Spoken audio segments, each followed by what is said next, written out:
Le premier trophée espagnol au niveau national en tout cas va enfin avoir lieu cette semaine les amis, avec bien sûr la Super Coupe d'Espagne avec le Real et Valence qui vont s'affronter pour la première demi, et de l'autre côté le Barça contre le Betis Séville, le Real Madrid qui va devoir se reprendre après une défaite en Liga à l'extérieur contre Villarreal, qui a mis un sacré coup au moral et actuellement qui met le Real un petit peu dans une mauvaise situation. Là après, petite information, je tourne actuellement le samedi soir juste après ce match là, donc ça veut dire que j'ai pas encore vu le match entre le Barça et l'Atlético pour savoir si le Barça nous a distancé de 3 points, de 1 point, ou si simplement ils sont restés au même niveau, et si du coup on n'a pas profité de leur potentiel faux pas en l'absence de Lewandowski, etc. Mais comme le FC Valence a joué avant le Real et a perdu contre Cadiz, du coup je peux faire l'avant-match tranquillement au moins contre Valence, mais clairement je vais dire une chose.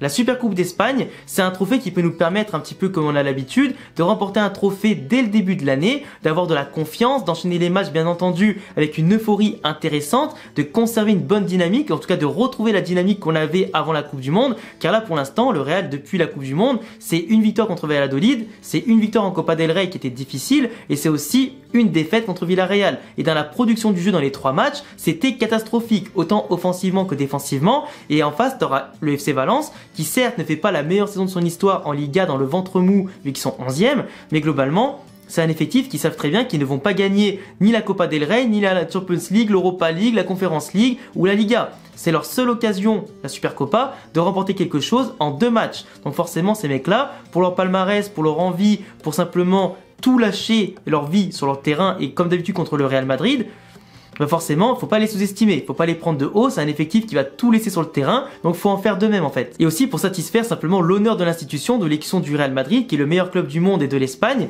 et donc forcément, il faut se reprendre, créer du football et remporter ce trophée qui peut tout changer. Parce que là, entre les points perdus à Villarreal, potentiellement l'élimination en Super Coupe d'Espagne, et après derrière, on rejoue contre Villarreal en Copa del Rey, en une semaine même pas, on peut perdre beaucoup de choses. Et là, mentalement, pour s'en relever, c'est très dur. Parce que là, tu remportes la Super Coupe d'Espagne, tu passes peut-être encore une fois la semaine prochaine un tour de Copa del Rey et potentiellement le Barça s'il trébuche contre l'Atlético Madrid, tu peux être encore très bien en Liga, ce qui te met vraiment en bonne position sur tous les tableaux et ça c'est parfait pour le moral et continuer au niveau de la confiance toute la saison. Enfin bref, avant de passer à l'avant-match, je vous rappelle les amis que si vous êtes fan du Real Madrid, du Barça, Atlético, Séville, enfin bref du football espagnol et du football en général, n'hésitez pas à vous abonner pour me soutenir et voir en tout cas mon travail semaine après semaine. Ça fait super plaisir de voir que la communauté s'agrandit de plus en plus et j'espère vraiment vous amener le plus loin possible et tous ensemble en 2023. Du coup le FC Valence qui est 11e de Liga comme je vous l'ai dit, en 16 matchs joués c'est 5 victoires seulement, 4 nuls et 7 défaites, dont 2 d'affilée en Liga contre Villarreal justement et aussi contre Cadiz du coup ce vendredi dernier.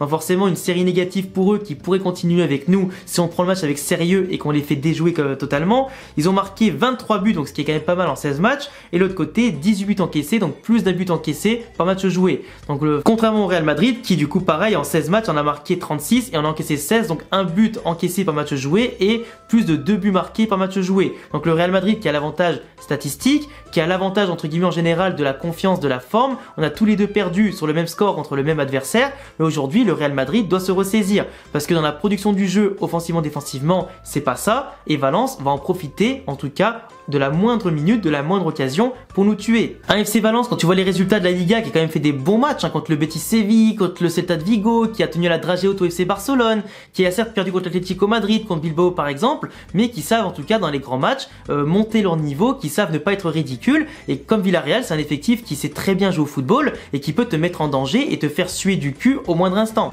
Quand tu regardes le 11 de départ, alors déjà il est clair qu'avec Cavani c'est clairement une arme en plus de leur côté. Cavani par son expérience peut vraiment faire mal sur coup de pied arrêté, par son abnégation, son activité en tout cas pour faire bouger nos lignes défensives. T'as des mecs aussi comme Samuel Lino qui sont pas trop mauvais, t'as Castillero qu'on présente plus, qui joue très bien entre les lignes, qui sait parfaitement bien se placer et dans les transitions il est très utile. On a des mecs au milieu de terrain comme IX Moriba que vous connaissez tous parce qu'il est formé au Barça, il y a Hugo Guillamon qui est très fort à mon sens, t'as Moussa aussi au milieu de terrain qui fait un boulot monstre en tout cas en ce moment, Diakabi derrière qui est pas mauvais même s'il fait beaucoup de boulettes, José Gaya le capitaine qu'on ne présente plus parce que c'est un très bon arrière gauche et pour moi ce serait peut-être un des seuls espagnols qui pourrait être titulaire au Real Madrid aujourd'hui. Après il est clair qu'ils ont pas un banc exceptionnel, il y a quand même Justin Kluivert, encore Hugo Duro d'ailleurs au passage que vous connaissez bien qui joue là-bas et globalement leur 11 n'est pas forcément le meilleur 11 de Valence depuis de nombreuses années, puisqu'ils ont quand même perdu pas mal de bons joueurs au dernier mercato, par rapport à un manque de moyens, par rapport au fait qu'ils ne pouvaient pas les conserver, qu'ils avaient besoin d'argent pour recruter ou simplement effacer quelques dettes du club qui étaient à court terme. Donc forcément, Valence, au niveau économique et sportif, ils ont un petit peu une crise,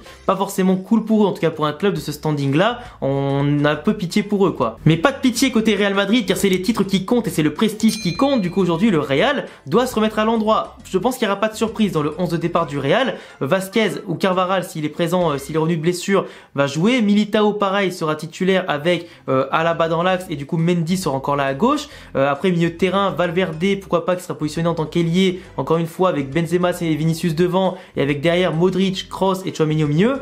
Globalement, ce sera ça le 11 de départ. Rodrigo montre qu'il est bon, en tout cas, en tant que remplaçant, que même titulaire en ce moment, il marque des buts.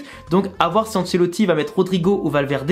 Mais je pense qu'il aura toujours confiance en Valverde pour mettre de l'impact au milieu de terrain, faire face à des profils en face comme IX Moriba, Hugo Guillamon, etc., qui vont apporter de la vitesse dans les transmissions et dans l'impact physique. Donc, globalement, il faudra répondre à ça par du physique et aussi des mecs qui vont casser des lignes avec après derrière des Rodrigo et des Camavinga qui vont faire les jokers de luxe et qui pourront en tout cas terminer le travail en rentrant en deuxième mi-temps. Et pour moi, le FC Valence, pas pour un jeu de possession qui est intéressant. Alors par contre, ils ont moins la possession qu'avant, que les dernières années. Ils se projettent très vite en tout cas sur les contres et sur les longs ballons. Ils apportent beaucoup de verticalité. Mais après, comme je le disais, malheureusement, ils doivent jouer des fois à contresens parce que les mecs comme Castillejo, c'est bien, mais c'est pas des fusées sur les côtés. C'est des mecs qui préfèrent avoir les ballons dans les pieds. Donc globalement, c'est des mecs que si tu les lances trop, bah ils vont se retrouver bloqués. C'est terminé. Et du coup, les actions de Valence vont se retrouver dénuées un petit peu des fois de sens, un peu décousues et des transitions qui vont laisser des fois un espace énorme entre les attaquants et les milieux de terrain. Et ça prouve aussi que Valence, quand tu compares aussi leurs statistiques de passes réussies par rapport à avant ou simplement de possession, bah c'est un effectif qui manque de choses à la création,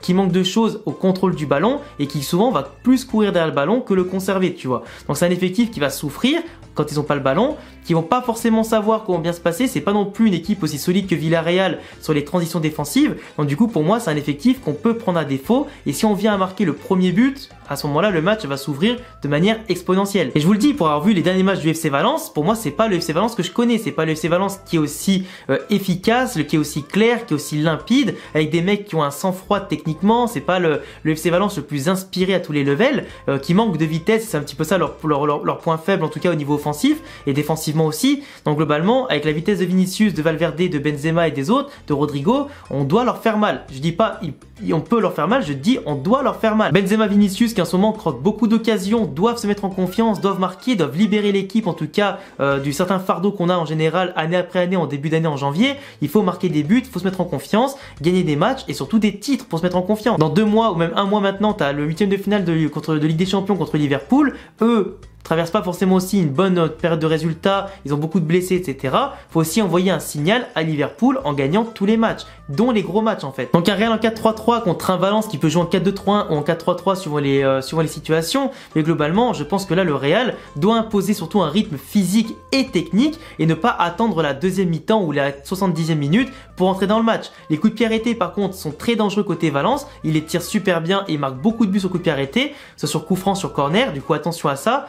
Vu qu'on fait souvent des boulettes à ce niveau-là. Mais globalement, je te le dis, si on joue bien en vitesse et rapide et qu'on sait lâcher les ballons au bon moment, qu'on fait pas des erreurs d'appréciation comme Benzema fait souvent en ce moment ou que Vinicius fait dans les dribbles qui le font retomber dans ses travers à l'époque, que si Valverde arrive à retrouver un peu ce niveau qu'il avait avant la Coupe du Monde, pour moi, on peut briller parce que Modric et Kroos ont montré contre Villarreal qu'ils étaient en jambes et qu'à mon avis, ils le seront contre Valence. Après la défense, à part les latéraux, si les latéraux pouvaient arrêter de faire des boulettes, des mauvaises passes et des erreurs bêtes de marquage, ce serait pas mal. Et j'espère vraiment que Ancelotti va, au niveau des clés du match, sécuriser les couloirs et remobiliser les attaquants qui doivent se lâcher définitivement pour qu'on fasse une belle année 2023. Donc pour moi, les clés du match, nos latéraux suivant le rôle qu'ils auront offensivement, défensivement, si on imposera notre physique au milieu de terrain et si les attaquants apporteront la vitesse, verticalité et percussion qu'il nous faut et surtout l'efficacité pour prendre le large. Je parle pas du tout d'une finale contre le Betis ou le Barça parce que pour moi c'est match après match, il faut pas se voir trop beau. Donc j'espère un Real Madrid victorieux avec au moins je sais pas, un 2-0 pour se mettre en confiance avec un clean sheet pour rattraper les 2 buts qu'on a pris le week-end dernier, ou pourquoi pas un 3-1, ça pourrait être pas mal en tout cas. Et tant que moi je vois du football, des buts et la victoire, c'est le principal. J'ai pas envie d'une victoire dégueulasse parce que j'ai envie qu'on se mette en confiance, avoir une belle finale peut-être contre le Betis ou le Barça, et pas qu'on passe ric-rac avec des pénaltys polémiques ou des petites fautes un peu bidons ou des erreurs de l'adversaire. Je veux du beau football avant tout, le Real Madrid. Donc en tout cas les amis, je vous laisserai me donner vos pronostics en commentaire pour cette demi-finale de Supercoupe d'Espagne. Abonnez-vous, cochez la cloche, le petit pouce bleu et mes réseaux en description, et à très vite bien sûr pour de prochaines vidéos. Ciao les frérots.